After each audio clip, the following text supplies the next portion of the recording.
લોકસભાની ચૂંટણીમાં કારમી હાર બાદ યોજેલા ચિંતન શિબિર મુદ્દે શહેર કોંગ્રેસ અગ્રણીએ મનોમંથન કરવાની સલાહ આપી હતી।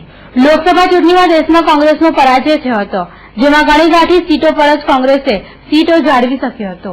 ત્યારે કારમી હારના સમીકરણો બાદ કોંગ્રેસ દ્વારા ચિંતન શિબિર યોજાઈ હતી, જે સંદર્ભે શહેર કોંગ્રેસ અગ્રણી નરેન્દ્ર જયસ્વાલે નેતાઓને મનોમંથન કરવાની શીખ આપી હતી, તેમજ કોંગ્રેસને કેવી રીતે મજબૂત કરવી તે દિશામાં પ્રયાસો હાથ ધરવાનું જણાવ્યું હતું। મારું એવું માનવું છે કે કોંગ્રેસે ચિંતન શિબિરો કરવાની કોઈ જરૂર જ નથી। કોંગ્રેસના નેતાઓએ મનોમંથન કરવાની જરૂર છે। જે ભૂકંપ આખા દેશમાં સર્જાયો અને બીજેપીનો ઉદય થઈ ગયો અને ભૂકંપનો એપિક સેન્ટર ગુજરાત રહ્યું, એટલે ગુજરાતના નેતાઓએ મનોમંથન કરવાની જરૂર છે કે એમની ક્યાંક ને ક્યાંક શું ભૂલો થઈ કે જેના લીધે આખા દેશમાં કોંગ્રેસનો કારમો પરાજય થયો। ચિંતન શિબિર કરીને માત્ર કોંગ્રેસના નેતાઓ, ગુજરાતના નેતાઓ એકબીજા પર આક્ષેપબાજી જ કરે છે, કોઈ સ્વીકારવા તૈયાર નથી કે મારી કોઈક જગ્યાએ ભૂલ થઈ છે અને કોંગ્રેસની હાર થઈ છે। એટલે મારું એવું માનવું છે કે ચિંતન શિબિરની જગ્યાએ મનોમંથન કરવાની જરૂર છે અને ભૂતકાળની અંદર જે કોંગ્રેસના, ગુજરાતના કોંગ્રેસના નેતાઓ ભૂલ થઈ છે એ ધ્યાન રાખવાની જરૂર છે।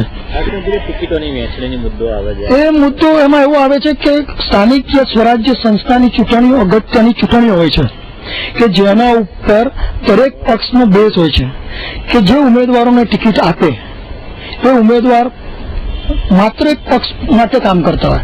જ્યારે કોંગ્રેસની અંદર એવું બનતું હોય છે કે જ્યારે સ્થાનિક જે સ્વરાજ્ય સંસ્થાની ચૂંટણી આવે છે ત્યારે પ્રદેશ લેવલના કોંગ્રેસના નેતા, કેન્દ્ર લેવલના નેતાઓ કોંગ્રેસની અંદર એમના માણસોને સ્થાનિક સ્વરાજ્ય સંસ્થાની ચૂંટણીઓને ટિકિટ આપવામાં વ્યસ્ત હોય છે અને ત્યારબાદ એવી પરિસ્થિતિ સર્જાઈ છે। આપણે જોતા ગયા છે શહેરમાં પણ, તમે પણ મીડિયાવાળા પણ એવું કહેતા હતા 2000ની ઇલેક્શનમાં કે 25 સીટ કોંગ્રેસની વડોદરા શહેરમાં નિશ્ચિંત આવશે, પણ જયારે ટિકિટો અપાઈ અને જયારે નામ ખુલ્યા ત્યારે તમે લોકો પણ એવું કીધું કે કોંગ્રેસનું કારમો પરાજય નક્કી છે, નિશ્ચિંત છે।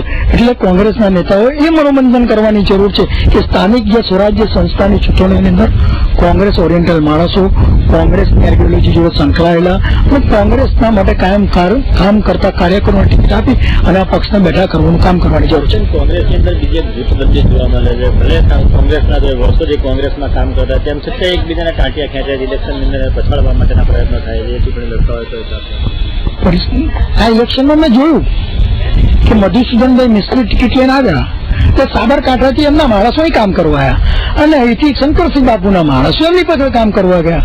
પેલો પેલાના પ્રત્યેના વિચારો કરે કે આ પડવો છે, પેલો પેલાના પ્રત્યેના વિચારો કરવો જે પડે છે। એટલે જ મારું કહેવું એવું છે કે મનોમંથન કે કોંગ્રેસનો કોઈ પણ ઉમેદવાર હોય, આપણો કટ્ટર દુશ્મન પણ કોંગ્રેસનો ઉમેદવાર હોય તો એ જીતીને આવે એ પરિસ્થિતિ નિર્માણ કરવાની કોંગ્રેસમાં જરૂર છે।